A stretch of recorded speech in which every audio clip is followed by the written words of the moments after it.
Vamos falar de tristeza, depressão, qual o propósito de estarmos aqui? Relações de filhos e pais, parecem que há muitos desencontros hoje em dia. Realmente, eu concordo, há muitos desencontros hoje em dia.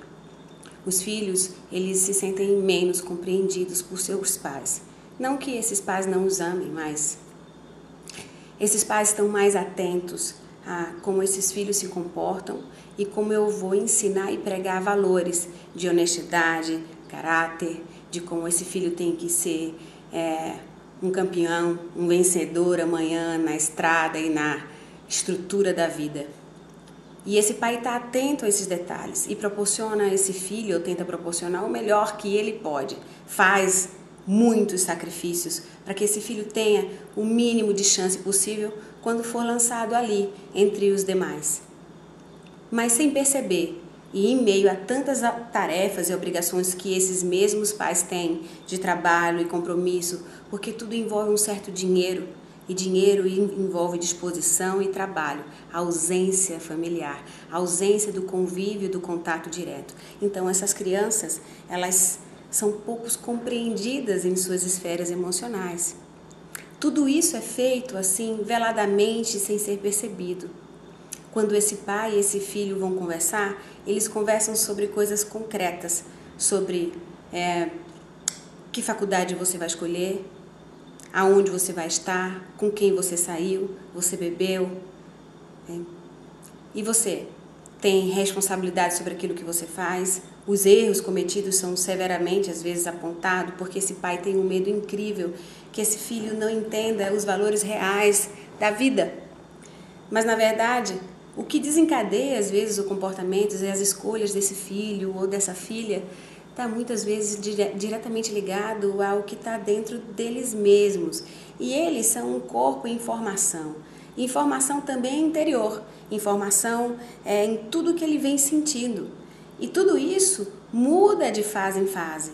E é muito difícil acompanhar e ter as respostas certas nas horas exatas. Então eu quero que vocês se abstenham da culpa, mas se atenham a uma coisinha que eu falo que é muito simples, que é: conheça o seu filho na essência. Conheça o que está por dentro dos estados emocionais dele. Não se preocupe só com como ele se comporta. Essa é a segunda parte. A primeira é: o que tem dentro dele que faz ele se sentir de tal maneira, que leve ele a mover-se em tal comportamento? Ou o que tira ele dessa vontade de estudar naquela determinada fase? Por que é tão difícil dele respeitar os hábitos que você cria nesse sistema familiar? Por que é tão difícil você fazer seu filho, às vezes, te respeitar de uma maneira simples? E talvez, por que esse menino que tem tantos valores peca em coisas tão simples? Pais e filhos precisam de uma reedição de convivência. No mundo que a gente vive hoje, estamos cada vez mais separados. Cada um está no seu canto.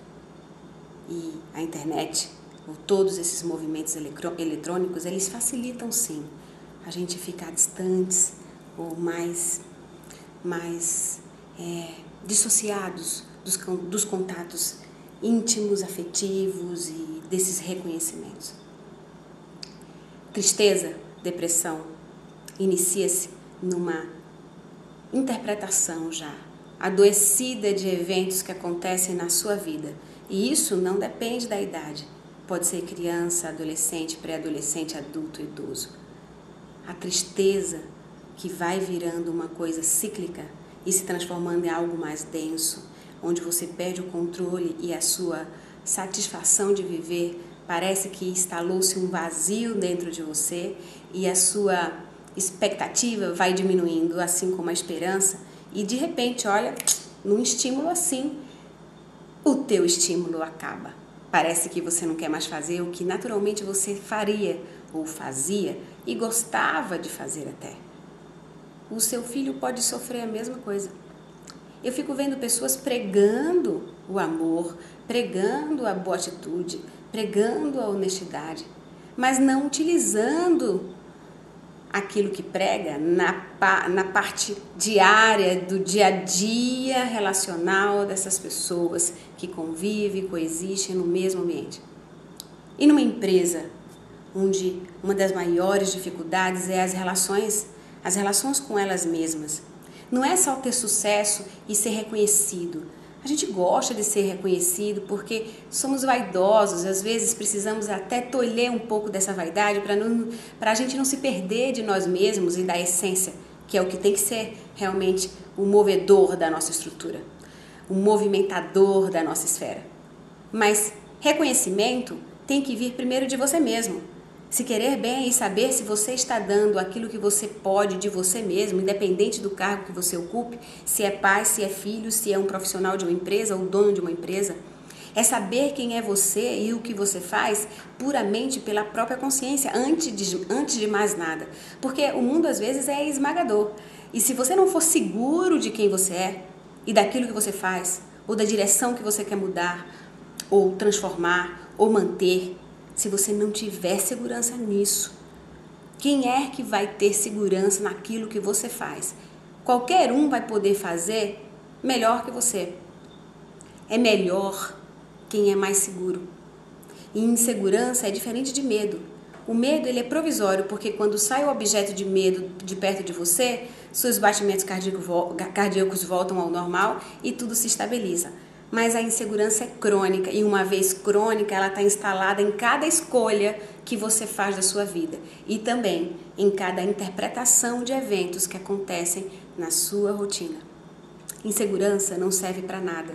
Se você é inseguro sobre sua imagem, sua capacidade, sua maneira de ver as pessoas, de como elas te veem, se você é preocupado em querer agradar o tempo todo, se você tem dificuldade de dizer não, você tem insegurança. Se você cuida em exagero da sua imagem, como se não pudesse nunca sair daquela regra, você esqueceu de entender que a sua essência é muito mais que isso.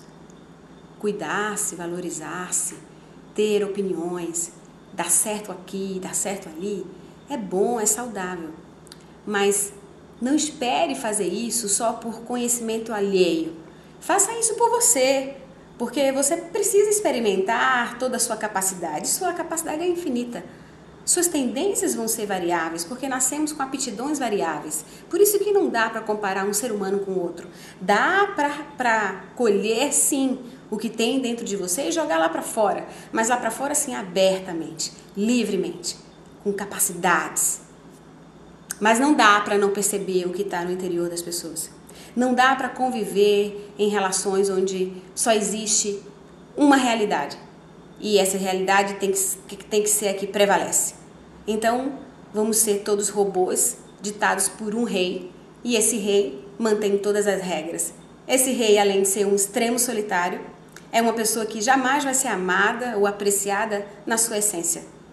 Ninguém é rei, ninguém é servo. Eu digo aqui que não existe chefe. Quem tem chefe é índio, né?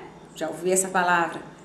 Existem relações, existem pessoas que trabalham juntas em prol de uma causa, só que são pessoas diferentes umas das outras e vão ter fragilidades, vamos encarar isso de uma maneira normal e vamos entender isso de maneira mais simples, porque também temos as nossas dificuldades e vamos querer ser bem interpretados quando estivermos ali acionando elas sem percebermos, né? Pois é, do mesmo jeito o outro também quer. Melhorar essas relações em todas as esferas, no trabalho, né, que é a esfera profissional, nas relações familiares, nas relações amorosas, íntimas, né? Íntimas, pessoais, secretas, sexuais. Assim como com você mesmo, com suas amigas, seus amigos, seus novos amigos, com a vida, é importante, imprescindível. Você não está aqui só para viver nessa esfera comum, que é o que a nossa cultura prega. Você está aqui para aprender a ser alguém melhor. Só que esse alguém melhor, pelo amor de Deus, entendam, é de dentro, por dentro, na esfera da alma. E não é uma tarefa fácil, não é uma tarefa simples, não é uma tarefa que não vai exigir de você desprendimento e maturação e exercício diário.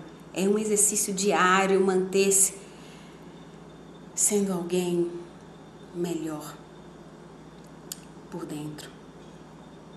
Enxergar você, enxergar o outro, não é fácil. Eu queria que fosse mais fácil, porque o mundo vem sofrendo de tantas formas, não é? Eu queria que fosse mais simples para você e que doesse menos e que você se sentisse melhor e mais capacitado e não tivesse medo de encarar a vida, nem de se entregar a algo que você não sabe como é o resultado e que você entendesse que não há regras e não há nada que se tenha controle. A gente simplesmente se lança e vai. E nos erros e nos acertos é que vivemos. Não há exceção a essa regra. No mundo, não há exceção a essa regra no mundo. Eu disse outro dia numa palestra, somos vulneráveis por essência, já dizia Sócrates antes de Cristo, mas não fomos feitos para quebrar, fomos feitos para nos transformarmos. Então, transforme-se. Tarefa para o ano que vai entrar. Um cheiro.